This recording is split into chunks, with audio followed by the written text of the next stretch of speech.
증시의 바닥을 예측하는 게 참 어렵지만 바닥에 잡거나 합리적인 자리에 잡게 도와주는 신용잔고 수치가 지난 일주일간 증시의 폭락으로 인해서 단숨에 내려오고 있습니다. 이 그래프를 보시면 신용잔고가 저번 폭락에서 쭉 줄었다가 다시 반등이 나왔을 때 쭉 늘어나더니 단 일주일 만에 폭락으로 순식간에 줄어들었습니다.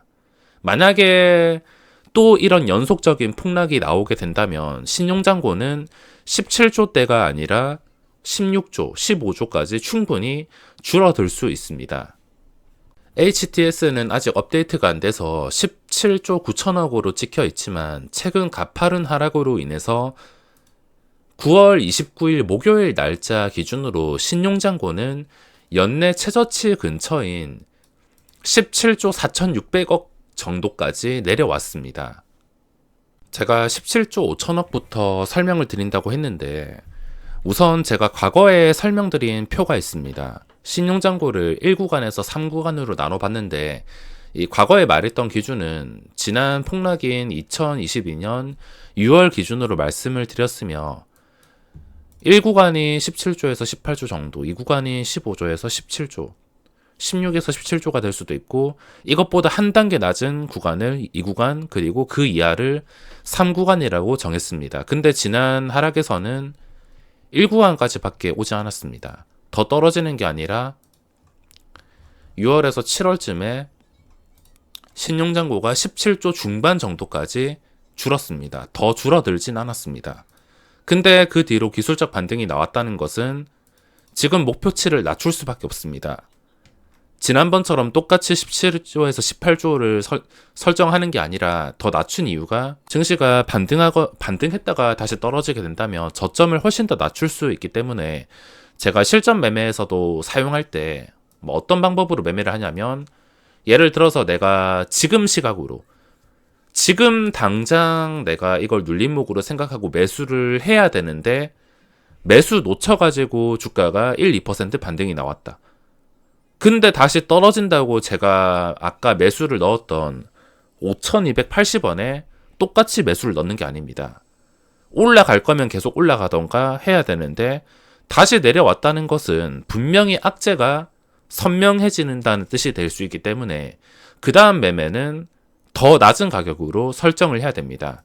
신용잔고도 이런 원리로 이번 구간은 저번보다 더 내려왔기 때문에 더 낮게 목표를 잡을 수밖에 없으며 이 구간은 뭐 대충 생각을 해서 14조에서 16조 그리고 묻지마 매수를 할 수 있는 구간이 14조 이하 이 정도로 생각을 하고 있습니다. 주기적으로 찾아올 수 있는 폭락장에서는 묻지마 매수가 가능하겠지만 지금은 전쟁에 1,400원을 넘는 미친 환율에 또 처음 겪는 고금리 시대로 접어들고 있어서 과연 이번에도 공포에 매수하는 게 맞을까라는 생각이 들고 있습니다. 이런 생각이 들어도 저는 일단 계획한 대로 1구간이 오면은 강한 기술적 반등을 노리고 매수해 볼 텐데 어떤 식으로 장이 만들어질 경우에 제가 매수할지에 대해서 시나리오를 짜보겠습니다. 자, 일단 지금 생각해야 될 것은 나스닥의 변수입니다. 나스닥은 아주 간단하게 황금선만 보면 되는데 여기까지는 정말 좋았습니다. 만약에 신용잔고가 이 속도로 줄어들고 있고 나스닥이 뭐 이 정도 차트였으면 묻지마 매수도 가능합니다. 근데 지금은 같이 발목을 잡고 있고 이게 어떻게 될지 알 수 없을 정도로 무너져 버렸습니다. 이 말이 무슨 뜻이냐면 내가 신용잔고 바닥인 줄 알고 잡았는데 자고 일어나서 나스닥이 언제라도 3%에서 4%까지 무너질 수가 있다는 점. 나스닥은 현재 자고 일어나서 3, 4% 날아간다 하더라도 이상하지 않은 상태까지 와버렸습니다. 지난 금요일 시장도 나스닥이 1.3%까지 올랐던 게 종가가 마이너스 1%. 보시면 원웨이 하락으로 아무런 힘도 없이 마무리를 했습니다.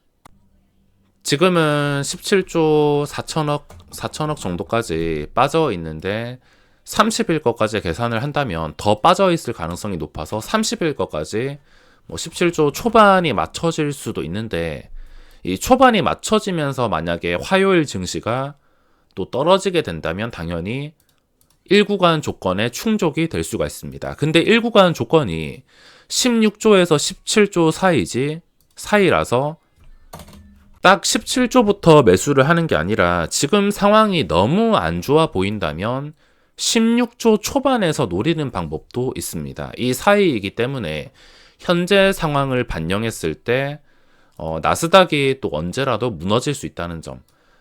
그러니까 여기서 이 자리에서 만약에 더블 하락이 나온다. 그럼 그 더블 하락에서 잡는 방법이 있습니다. 저가에 잡으려면 눈에 보이는 신용잔고 수치가 이미 반영되고 증시가 가파르게 반등이 나올 때 따라가는 게 아니라 떨어질 때 공포에서 잡아야 됩니다. 공포에서 이 정도 수치가 충족이 되었구나. 예측을 하고서 잡아야 되는데 지금은 나스닥의 변수도 있기 때문에 원래는 17조 초반까지 생각을 했을 때 만약에 화요일 시장에 나스닥의 영향으로 또 증시가 뭐 최소 2% 이상 떨어진다. 그러면은 그때부터 나눠가지고 잡을 수 있겠지만 한 수요일까지 떨어진다 싶으면은 그때부터 접근을 시도해야 될 것이며 이 조건은 화요일이랑 수요일이 전부 떨어진다는 조건입니다. 만약에 화요일 시장에 가파르게 개파락만 나오고 수직으로 반등이 나온다면 조건에 만족하지 않는다는 것입니다. 그리고 수요일까지 이틀 연속 떨어진다는 보장도 없어서 혹시나 내가 이 기회를 진짜 놓치고 싶지 않다면은 화요일 시장 첫 번째 떨어질 때 나눠가지고 내가 분할로 들어가겠다. 수요일날 혹시나 떨어지게 된다면 수요일까지 분할로 들어가겠다라는 생각으로 화요일에 접근하는 방법이 있을 것입니다. 대신에 조건은 떨어져야 됩니다. 이렇게 말하니까 계속 떨어지기를 바라는 사람 같아서 더 말하고 싶진 않은데 지금 설명드리는 것은 굳이 내가 바닥에 잡으려면 이 수치들을 계산을 해서 떨어질 때 잘 잡아야지 기술적 반등과 함께 좀 편하게 끌고 갈 수 있는 상황이 만들어질 수가 있습니다. 증시가 수직으로 반등할 때는 따라갈 필요는 없습니다. 만약에 여기서 떨어지지 않고 이런 식으로 반등이 나왔다. 그럼 이 자리에서 따라갈 필요가 없습니다. 이미 나스닥이나 다른 조건들이 처음 겪는 시장인데 반등이 나왔을 때 따라가면은 합리적인 자리가 아닙니다. 쉽게 정리를 하자면 이제 제가 생각했던 1구간까지 접근을 했는데 16에서 17조 뭐 급하면은 17조에서 살 수도 있고 지금 상황이 너무 안 좋다. 나스닥에 변수가 있다 싶으면 다른 변수가 있다 싶으면 16조까지 생각을 할 수가 있다는 것입니다. 어차피 이 사이에서 지금 변수와 상황 그리고 매수를 할 거면 당일 하락해서 매수를 해야 되며 화요일쯤이면 늦게 반영이 되는 신용잔고 수치로 화요일까지 떨어진다면 17조를 찍을 것 같은데 다른 변수가 있기 때문에 화요일 떨어지고 수요일까지 떨어졌을 때 한 16조 중반 이하로 노릴 수 있다는 것. 만약에 전부 떨어지게 된다면 더블 장대 음봉이 나온다면 수요일에 접근할 수 있다는 점.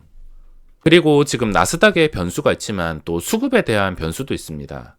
제가 금요일 시장 끝나고도 말씀을 드렸지만 쓸데없는 수급이 많이 들어와 있습니다. 이것 또한 엇박자를 잘 타줘야 되는데 쓸데없는 수급이 1조 원 정도 들어왔습니다. 당연히 이 1조 원은 반등이 나올 때 개인들한테 넘겨야 되는 물량이고 넘겼을 때 증시의 분위기를 망치면서 넘기는 경우가 참 많습니다.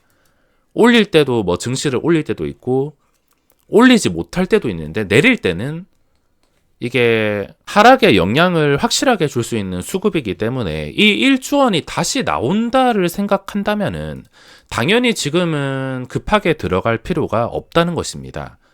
혹시나 더블 장대 음봉이 나오게 된다면 그때부터 이 수급과 엇박자를 생각하면서 들어갈 생각을 해야지. 나스닥이랑 수급에 대한 변수를 생각했을 땐 화요일은 구경하고 수요일 혹시나 이 조건이 맞아진다면 그때부터 생각을 하더라도 괜찮을 것 같습니다. 그리고 주식을 하면서 꼭 필요한 마인드가 내가 이런 식으로 계획을 짜놨는데 당연히 이런 식으로 증시가 움직이진 않을 것입니다. 만약에 운 좋아가지고 움직인다면 그때 매수를 하는 것이지, 이 조건으로 움직이지 않는데 당장 내가 매수 중독으로 당장에 현금을 두기 싫어서 내가 사고 싶다고 사게 된다면 덥석 물리게 됩니다. 단타든 뭐 어떤 투자든 간에 항상 내가 계획한 대로 해야 된다는 것. 절대 급하게 매수하지 마시고 자신만의 계획을 세우셨으면 좋겠습니다.